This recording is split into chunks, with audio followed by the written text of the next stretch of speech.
Hello and welcome to another episode of the D-Watch podcast. I am Jorgen Smorgasbord. And I am Jim with a G. And guess what? We ran out of Black Mirror. Then we did the Robot Fucker trilogy. And we ran out of fucking robots too. Well, I don't think you can ever run out of that. It's just that, the quality is sort of lowers. That's fair. And now we're doing Star Trek Strange New World seasons in reverse order. The best and worst episode per season only. And this is season 3. Yeah.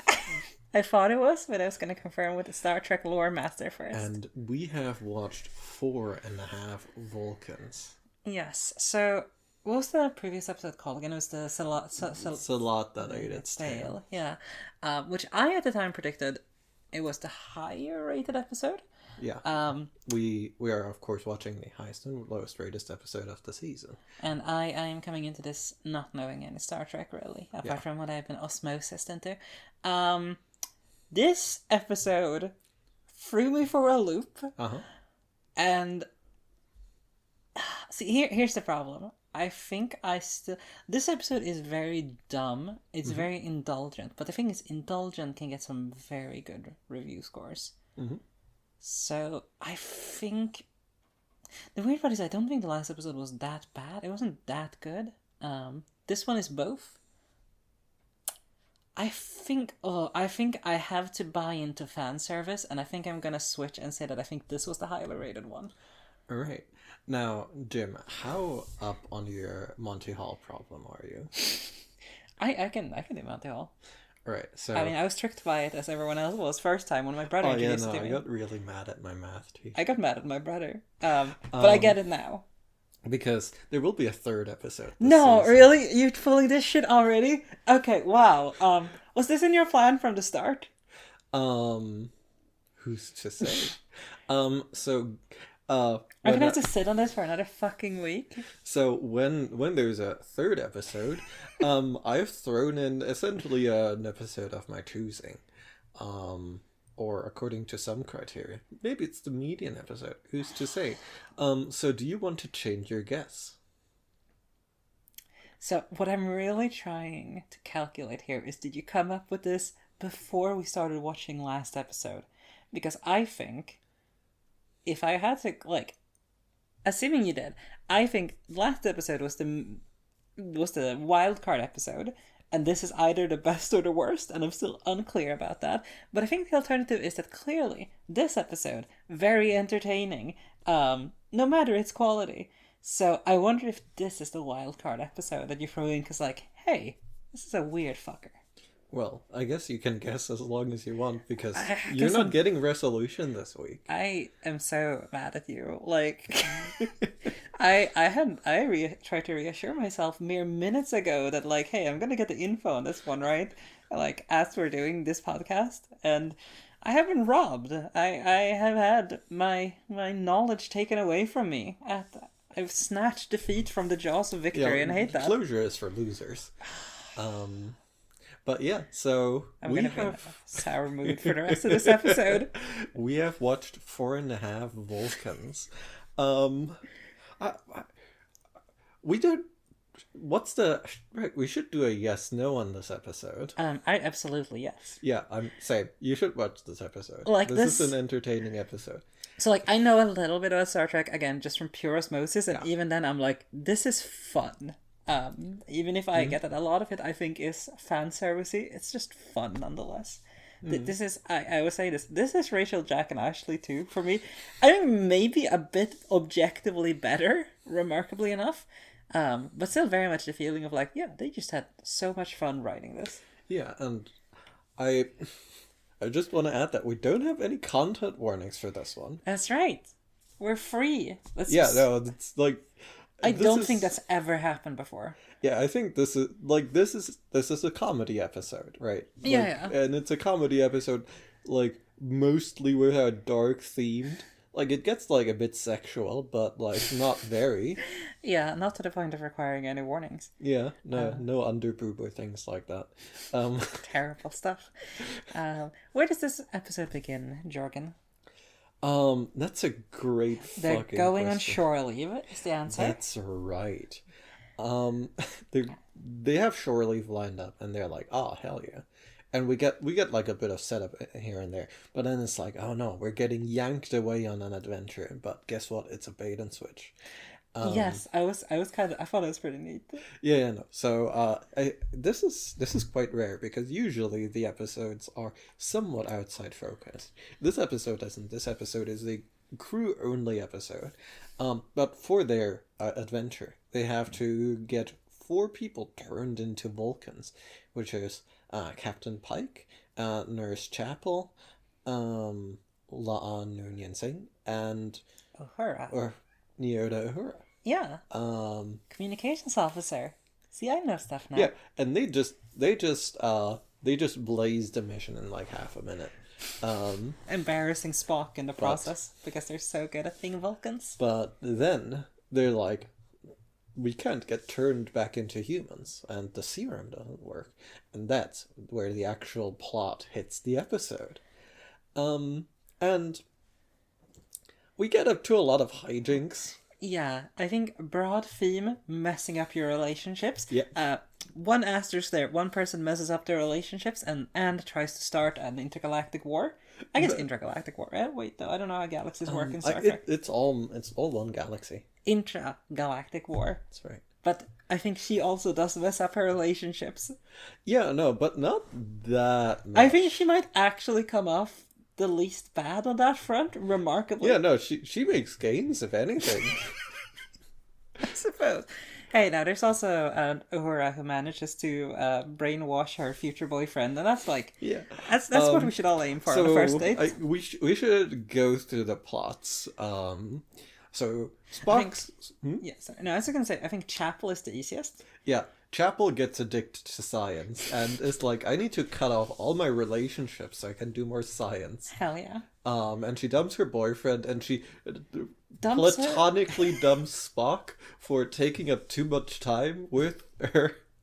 And we are given to understand that she is also cutting off all other relationships in her life to do more science. Uhura is probably next because she basically takes the opposite approach to how to deal with relationship conflicts, which is brainwashing her slightly too meek date. Yeah, and she gets a whole boyfriend out of this It's because sick. he's like, yes, we're in sync now, and this is communicated by them drinking at the exact same time, which, well done. And Hashtag relationship At goals. some point in all of these plots, is the point where all of them decide, like, no, we're not changing back. Yes. Being Vulcan is so much better. We're very logical and cool. Captain Pike. Yeah, Pike's plot is very wrapped up with his I don't know if she's a fiance, but with his partner. We use partner so we don't have to think about specifics. Yeah. She wants to get back onto the judge Yeah, council of Space Fleet. she's tired of being on the sidelines, and she's like, I'm gonna have a very good dinner with my superior, and he's going to let me back to work. And Pike makes a leek sorbet. And he embarrasses her at the dinner, and she loses her temper and yells at everyone, calling her boss incompetent and corrupt. Racist. And racist.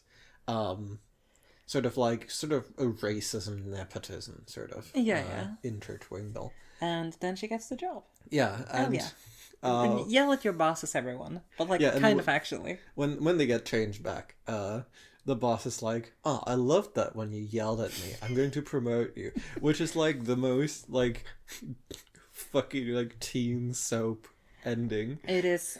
It felt very familiar as a trope. Yeah. But I can appreciate it.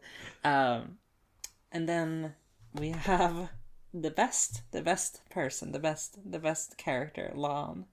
Yes. Laan reacts to being Vulcan slightly differently, because she's like, I'm gonna get very Romulan about this. Yes. Or something. I they didn't really go into that, but there's sort of some implying that happens there. And she's like, what we need to do is conquer the galaxy by starting a chain of wars between like all our neighbors, and then presumably like sweeping in and taking over everything. Yeah, like I actually really liked this one, apart from the fact that she's perfect girl boss, but just also just the fact that like I don't know how this appears to someone who's actually watched Star Trek before, but like to me, I didn't quite get that there was something like fundamentally different to it, because it kind of starts with like, oh, it's so illogical that we have all this unused space. We should do something with it, and then like it starts escalating to like, we need like a lot more weapons on this ship, and like you can tell like, okay, she's reacting differently, but is it like, you know, what's at the core of that? So I really like that plot, actually. And she's sort of tied in with Kirk and Scotty, who have a bro venture stopping her. Yes. Which ends in electrocution. It's a very Saturday morning cartoon plot to me. And she is also the only one who actually gets to have a conclusion in the Mind Dome. We're mind palacing hard. Because, guess what? We need to get in an expert who can unlock her access to her Katra. And in order to, by reconnecting with her Katra, she can be like, yeah, I want to be human. So the Katra we are making, I guess, is some sort of mix between soul and like mind essence. Yeah. Somewhere deep within you. And Spock gets her around to acknowledging her human side again by dance fighting with her. Which I'm going... Yes? That's definitely a scene I was really looking forward to. Because these are... Again, this is a, like, minimum 9 out of 10 cast for everyone. And these two are not 9 out of 10s. Extremely valid. But finishing up, yeah, Spock also has, like, I want to say, it's, I don't know if I would call it, like, a full subplot, but, like, he has themes of being, like, I was kind of bullied by Vulcans, and this is real fucked for me, honestly. Yeah, no, he gets to do a lot of comedy in this one. He's sort of the person he's the point of view, primarily, who's trying to put everything back together, which we do by... guess what? We have a plot with someone who's not Vulcan transformed, and it's Una Chin Riley, the first officer, who has to get in touch with Patton Oswald, her Vulcan old flame, with whom she has too much chemistry. It's fascinating acting job on the two of them. Yeah, I don't know if I could say good. But they're doing stuff, you know? Yeah, no, they're playing horny at 10 at all times when in each other's eye line. They're really going for that. Like, I feel like there's an adage that you can make anything horny with the right tone of voice. It doesn't matter what you say, and that's kind of what they're going for here. Yeah.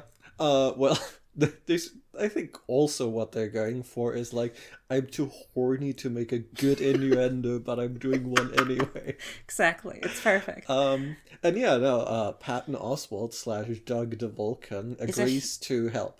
And he's also a weeb, but like for humanity. Yeah, he's a weeb for humans.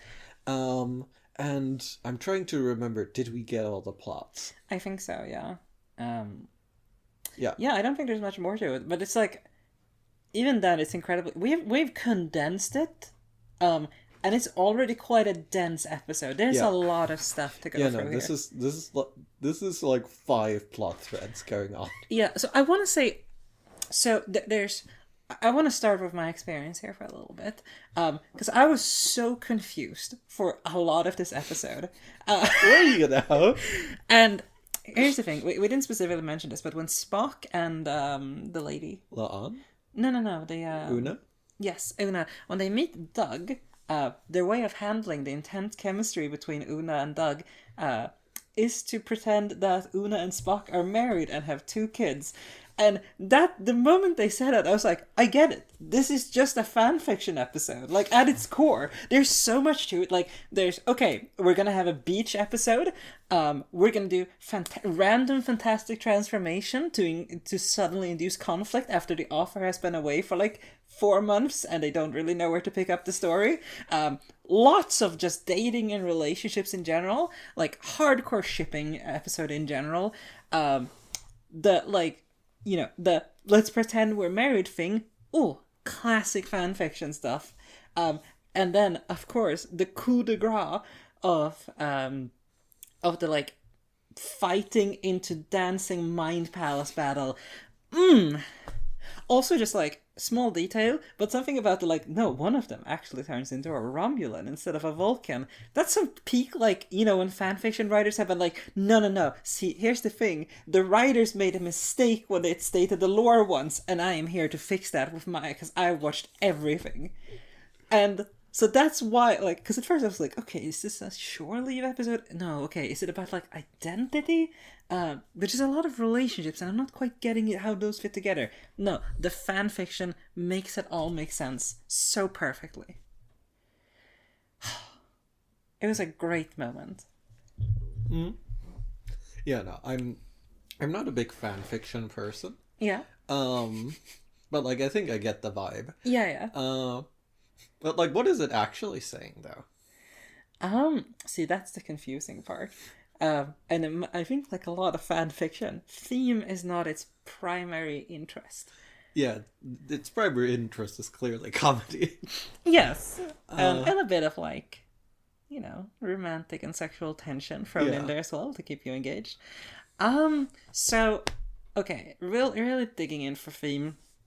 Surely the Vulcan transformation affecting them so much, there has to be something there, right? Because I don't know if this is a Star Trek thing anywhere else, but we are directly introduced to the concept that people just like have an innate self, right? Like this episode posits that like, no, like you could swap out your entire body and there'd still be a core of you that is unchangeable and that longs for what it once was. And that's kind of a big statement for a sci-fi show. Well, I think it's a bit weirder than that, right? Because like the way they're framing it is that like the self is sort of filtered through the like Vulcan lens. They do specifically use the phrase Vulcan filter at one point. Yeah, and they need to get past it to ascertain their true feelings about being Vulcan. I think like early on when they started talking about like, oh, I wonder if we could remove the Vulcan filter somehow, I was like, that's a thing? That's anthropocentrism? Are you assuming that humans are just default way to view the universe? And with the introduction of, hey, here's the soul, you kind of circumvent that. But it is like an interesting idea, right? Like, we get this comparison that like, oh, compared to humans, Vulcans feel everything much more strongly, and they have to use logic as like the mask over it. I think like I always find like the idea of like a very logical species or race or whatever in fantasy or sci-fi very interesting, because they rarely are to full like there is no system with which you can deduce perfect logic. So the approximations are very interesting in how the writers perceive that, right? Yeah. And usually it's just unemotional, which is, that's something close to it, but I don't think that's quite the same. Yeah, no, and with the Vulcans, they're like, and I don't actually know the timeline of when this was invented, but with the Vulcans, it's like, no, they have big emotions, and they need logic to keep them in check. Yeah. And that's why they're such fucking nerds all the time. I think like one thing, like if I'm gonna try to spin this, there's a little bit of this specifically when it comes to dealing with the Admiral Pasok. Sounds right. Lord of Judging in this episode. High Judge or whatever. Yeah. Where like part of what he gets called out for is like, hey, you say you're logical all the time and how that makes you unbiased, but you keep favoring your own race in like legal disputes, and that's kind of fucked up. Yeah. Like it's the kind of thing where like And I think we say this a lot. Like, any person who says, like, no, I don't have emotional biases, have the most emotional biases of any person in that room. Yeah. They've just found a narrative to explain those away. Absolutely. And if you're not aware of those, they make you more biased. Like, we all have these. Like, that is part of, like, evolution, I would go so far as to say. Yeah, that's why you need unconscious bias training to become aware of them. Yeah, and, like, awareness, like, it doesn't get you all the way there, but it gets you somewhere. So, like, I actually think, like, there's something here commenting on, like, the nature of, like, assuming yourself to be unbiased, assuming yourself to be neutral, assuming yourself to be logical, right? Like, I think there's... And, like, I don't think it makes a particularly incisive critique of it, but, like, I think there's something there to actually look at. Yeah, no, like... It is a drunken outburst that gets her promoted, that this comes out in, which sort of undercuts the virtuousness of it. For sure. If Yeah. I had to connect it to one other place, and again, this is where Star Trek lore nerds will destroy me. But there's the point where, like, Chapel is like, I'm addicted to science now, and I'm just never gonna stop working, and those people exist, right? Like, workaholics exist. There are people who are like, no, we're gonna run a 100-hour work week because we're so cool and we can take it. And the reality is, every time we look at this, people cannot take that. 40 hours, in fact, is usually already too much to actually be effective. So there is a point there. I also think that's probably a bit illogical. But again, maybe you can just go, oh, they're Vulcans, they can actually do Yeah, that. they don't need to sleep. At all? I don't know, but a lot less at least. Okay. So, like... we have, like, an end credit sequence that is just goofs with Doug and Spock. Yeah, which is also extremely indulgent. Yeah, like, also so fan indulgent. It's also fan fiction where they go like, "Hey guys, I wrote an extra scene. I don't know where to put it in any of the chapters. Here's a bonus chapter." Yeah, no, that. Yeah, no, I. So you said early in this episode that we were doing an autism episode. Yes. I was gonna bring that up too. Yeah. Yeah. No, how do you feel about that with, like, the whole episode behind us? Is being Vulcan a form of autism? I mean, there are some heavy overtones. And I don't know if it's like, okay, here's the thing, right? Like, a certain presentation of autism tends to already just, like, be a trope, and I don't think that's inherently like I don't think people who wrote mad scientists or such back in, like, the 1920s sat down with an autistic kid and went like, I've got to decode this kid and put them into a character archetype. I think it just happened. Yeah. So, but, like, I was kind of commenting on this episode, like, apart from the, like, sort of stereotype of, like, oh, no, like, they're much less emotional and a lot more logical, there's also the perception thing was there was, like, that's actually a bit more detailed. And I want to even go so far as to say, like, I don't think this perfectly equates or anything, but there's the part where they go, like, you know, as we mentioned, Vulcans actually have a lot of emotions, they just express them differently. And I go, like, yeah, okay, like, that's kind of, like, subverting an autism stereotype to approach something that a lot of autistic people feel. So, again, I do not think any of this is intentional, but, like, I would not be surprised at all if a lot of autistic viewers were like, yeah, okay, like, I can relate to this. Now, to lock in on the episode ending and have the problematic warning signs flash in the cockpit, how does that relate to the, like, essentialism portrayed in The Soul? That's a great question. Because, like, I just straight up think, that's really fucking weird. Yeah. I mean, Like, oh yeah, no, you're not autistic at your soul. See, the weird thing is that we don't get any Vulcans Katras here. That's true. Who's like, no, I've got a Vulcan Katra. Like, we don't have a. I guess we have had the Spock human episode. I forget how that one ended. I will say, I think something that I would have found very cool and that I think would be too disturbing the status quo to actually do would be to have one of them actually stay Vulcan for one reason or another. I think that would have been a very interesting little example. Like, you know, sorry, this is going to be a bit of a weird tangent, but, like, it reminds me of Monstrous Regiment by Terry Pratchett, I'm gonna spoil this, so I'm giving it like a couple of seconds of me just talking. Before, like, I won't go particularly long with this, but okay. So, Monsters Regiment is a book where a bunch of women disguise themselves as men in order to get into the army. And at the end of the book, they're like, no, actually, women can just be in the army. And one of the women, in quotation marks, go, I think I'm good, actually. And, you know, the narration eventually, like pretty quickly changes to, like, he, him, and so on. Like, I don't know, like, it doesn't translate perfectly here, but it would have been an interesting little analysis to be like, no, actually, this, like, kind of works for me on a deeper level for some reason.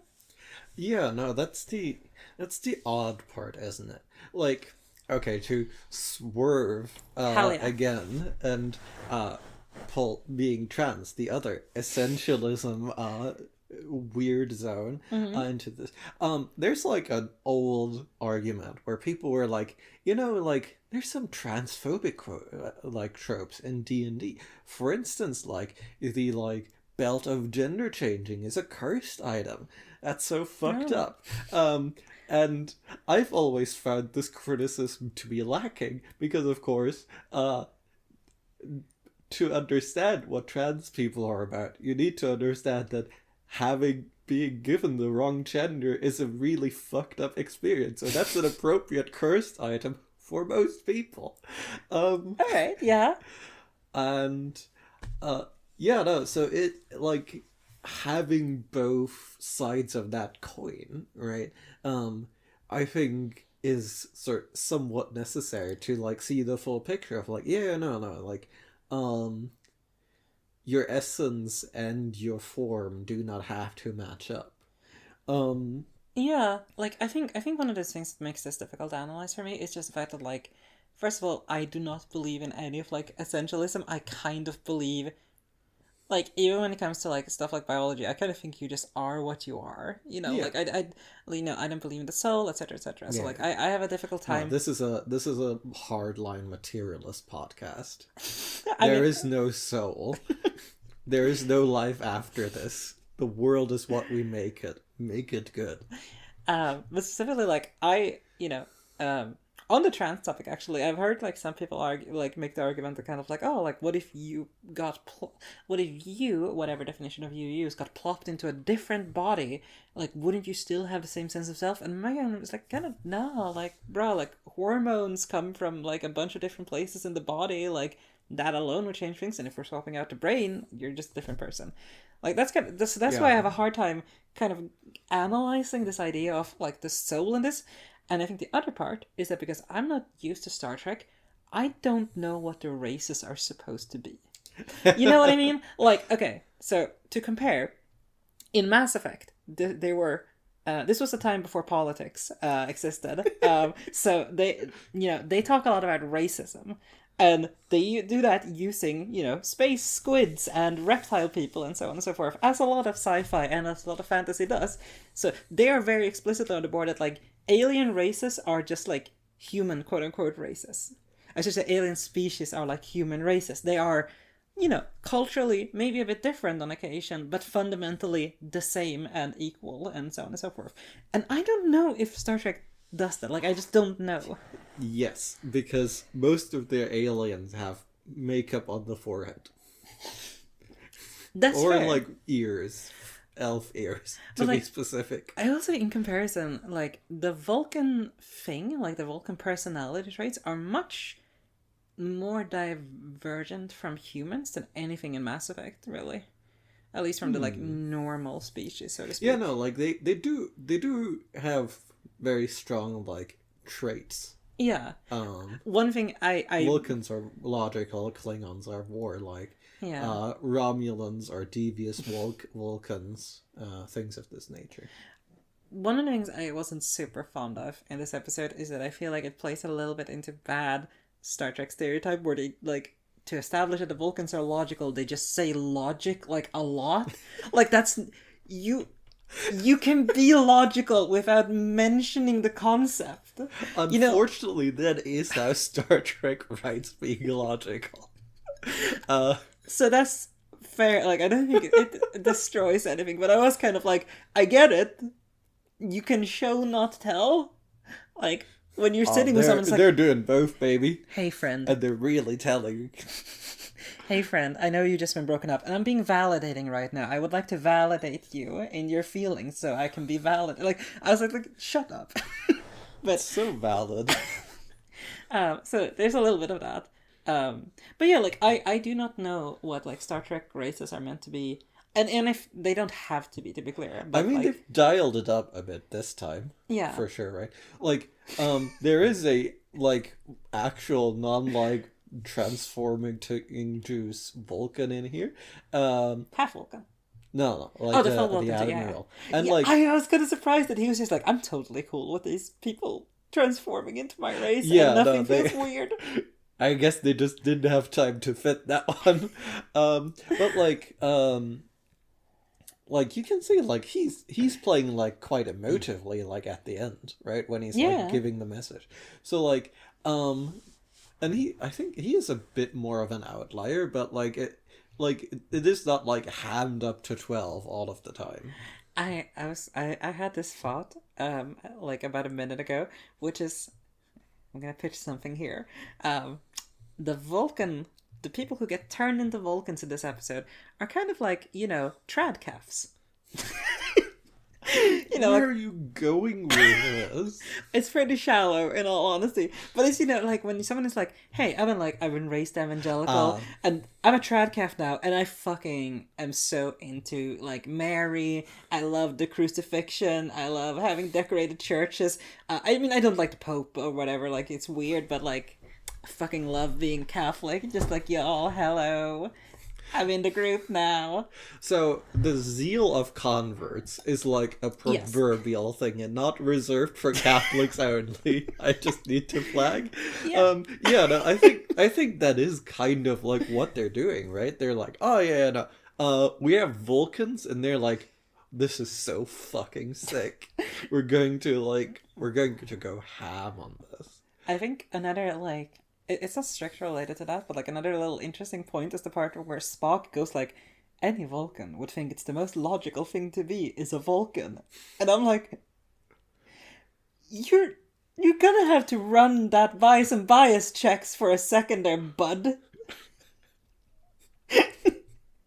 Like, I'm a pretty, like, as we said, we're a very materialist podcast. Like, as a very, like, quote-unquote devoted atheist, like, I'm not like a YouTube skeptic or anything, but, like, sorry, devoted atheist, you know what I mean? Like, I am very confident in my beliefs on that front, and I can, sure, yeah, that sounds good, and I can still be like, yeah, religion clearly has, like, positive sides to it. It clearly, like, kept a lot of community. People have to hang out with you, or they go to hell.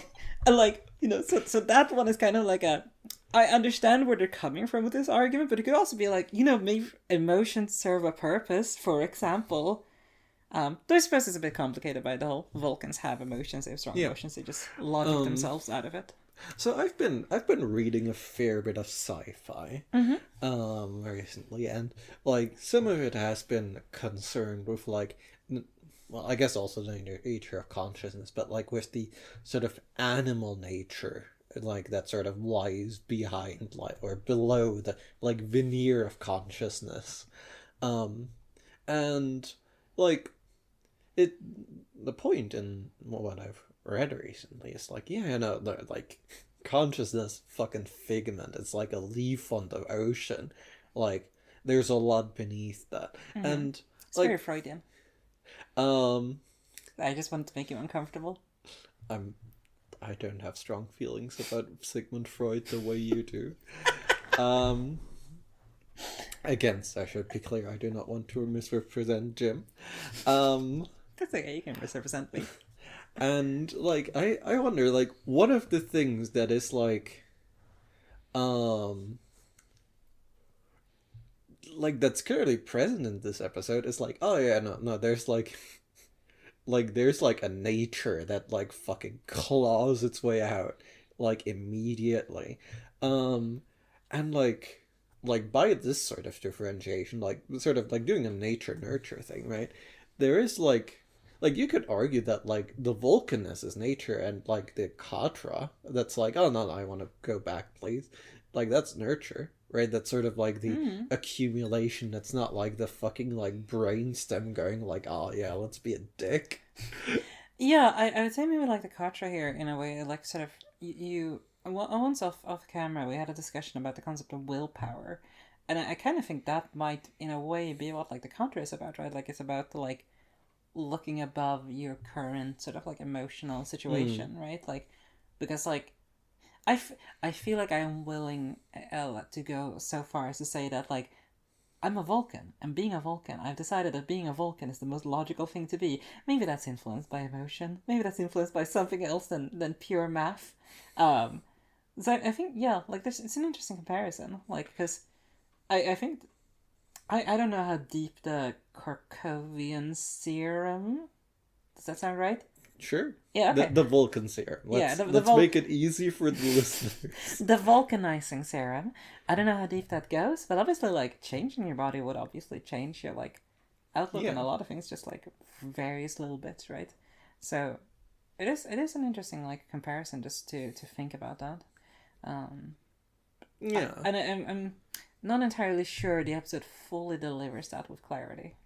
No, like it's sort of like it's doing a distinction without conflict, right? Like the two parts are entirely at odds, but like whichever you're talking to at any given time is the one that's in charge, and the only person who's experiencing that like as a like weird thing is La'an, and like her deal is just that, oh no, she's acting weird because she's having some relationship anxiety, right?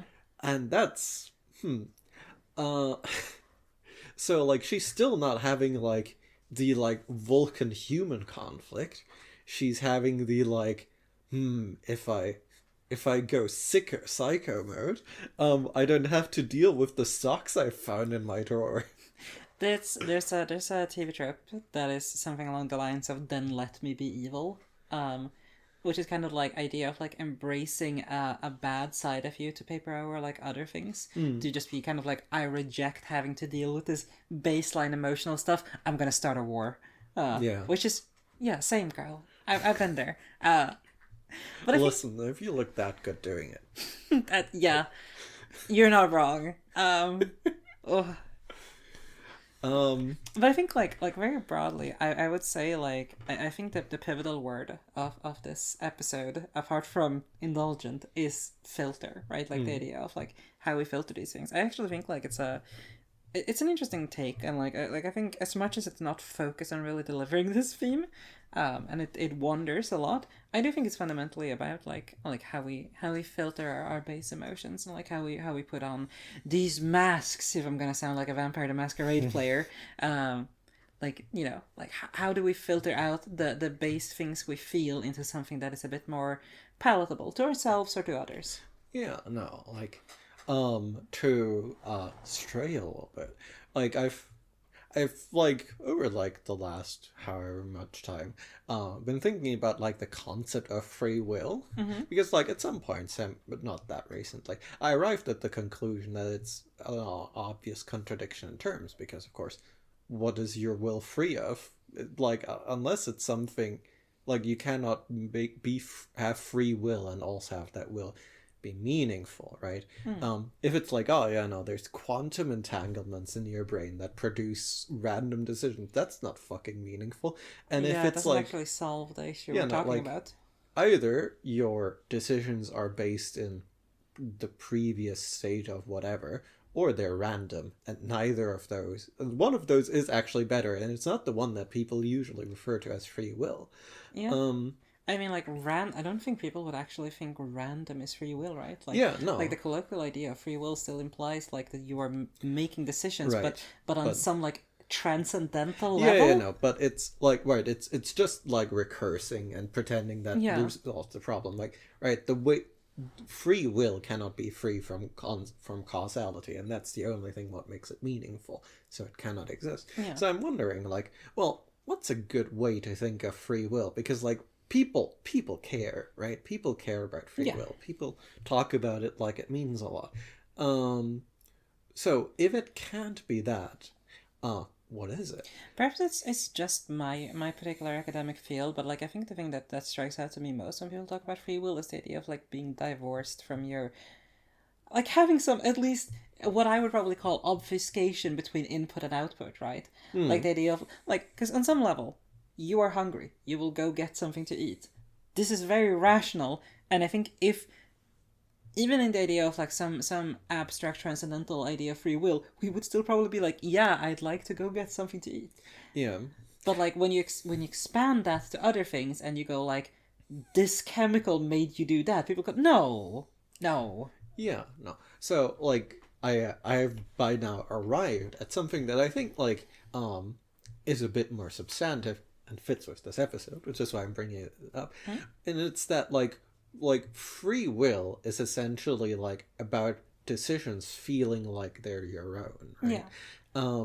And why do decisions feel like they're our own? Because, you know, we like bring all of our like experience and like everything that we consider to be part of ourselves somehow to bear on them, right? Like I make tons of decisions that are purely habitual that I wouldn't like be like, oh yeah, no, but I exercised my free will when I picked up my phone to check if I have any messages, and I had none. Okay, I will admit, specifically phone related, I think that might be a lack of free will. Exactly, right? That's not what we're thinking. No, it's like, should I travel to this country and start a new life? Now that's a free will one. You know, like that the more like the more involved a decision it is, the more like it involves everything that we think we like have built up over our lives, and like either like a rejection or like a like confirmation of that, like in either sense, like those things have come to bear on the decision, been like transmuted somehow, and like that's what free will, like that's the experience of free will. It's like, yeah, I've done the I've done the thing, I've exercised free will, and like that's like to an extent like that's more or less like where this episode like that's a katra, right? Sees the katra, right? Because like it answers the what is free will with here. Yeah, it's here. That this it's is the her. thing. It's her. She's inside there, and Spock's come to talk to her, right? And like I think that's fascinating, right? Because it doesn't just go like, yeah, no, the fucking reptile brain that wants to be like a logic dick all the time. Like, sure, like, but that's not you. You are like this weird like amalgam of like a lifetime. Yeah, it's... And you know, I in that sense, like I do quite appreciate it.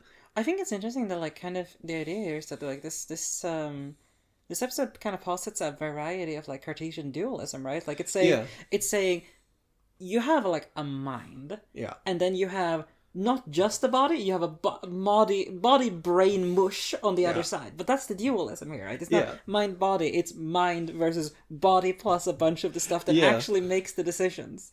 Yeah, no, and this is sort of where I'm like thinking of like the like consciousness and like the animal that's like the far larger part.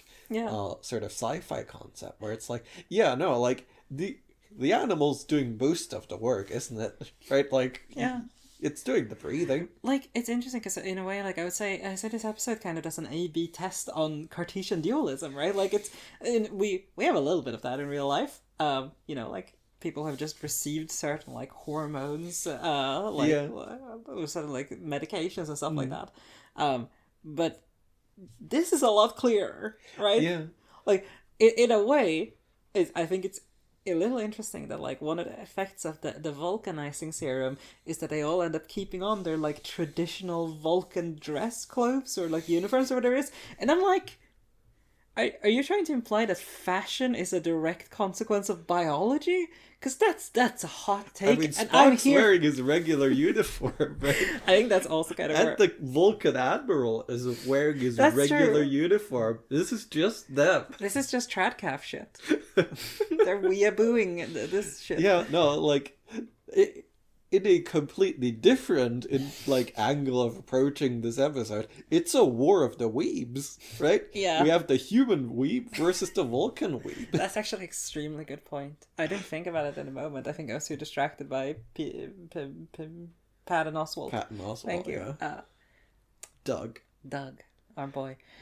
Yeah, like I think I was very annoyed when I saw him the first time I saw this episode. No, I know.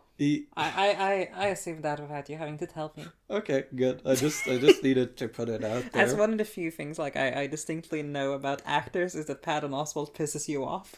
I didn't realize I had given you that information. I picked up context clues. Huh. Good. But yeah, like I think that's an interesting, like, I don't know if they go anywhere with it, right? Like it's the Gordian knot of solving dualism. Yeah. Like the mind body problems. It's like, yeah, no, like here's the answer. Why is it the answer? Fuck you. Go away. Yeah. I've made my answer. I've cut this knot. Yeah, no. How many pieces did you cut the knot into? 2. It's called dualism. It's a really like fucking. It's a really bull in a china shop approach to philosophy, and I'm here for it. Like I think it's a good counter to all media that just goes like, let's pontificate about this. No, just confidently state an answer with no backing up whatsoever. Yeah, no, Hell you yeah. know, like you can vibe with that or not. That's up to you, the audience. Yeah, no, I mean, like, in one sense, I think I have arrived at sort of like a similar notion, with my sort of free will thinking as this episode. Yeah, I mean, like, my approach to free will is that I don't think we have it, but also, like, who gives a shit? Like, you can't base any decisions off of that. Well, yeah, but that's why I invented a better version that makes sense. Yeah, but I'm Gordian nodding even that version. Alexander the Great, by the way, cut that Gordian knot, which I recently learned. Oh, really? Yeah. That's supposedly the legend. I did not know that detail. Oh, yeah, no. I guess you would have also had trouble with a post I recently saw that joked that Alexander the Great would be quite bad at shibari. What's shibari? Okay, we need to move on.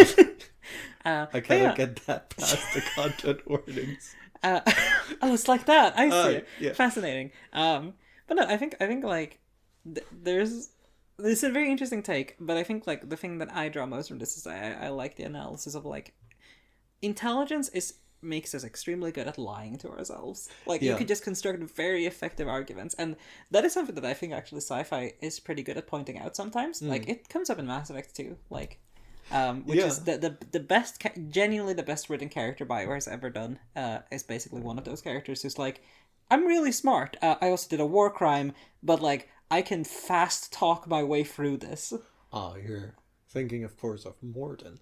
Yes. I'm I'm impressed. Play Mass Effect 3, but it's I think I've seen it. Yeah, it's so good. Sorry, I recently revisited that scene and it still gets me. Yeah, and yeah, no, like it's like that is basically Vulcans are that, but as a like functional defense mechanism. Yeah, I think like I feel like early sci-fi did not have that as much, and I think I'm gonna posit like, and this is a bit of a stretch, but I'm gonna say cyberpunk kind of like is an influence on that, because cyberpunk was like a genre that said no, technology will not solve us, and the corollary to this is no, intelligence will not make you a perfect person, no matter how much you pump that stat up. Yeah. And I think that's cool. And I really like this episode. I don't think I have the cognitive capacity to understand whether it's a good or a bad one. And I think I'm just gonna have to live with that.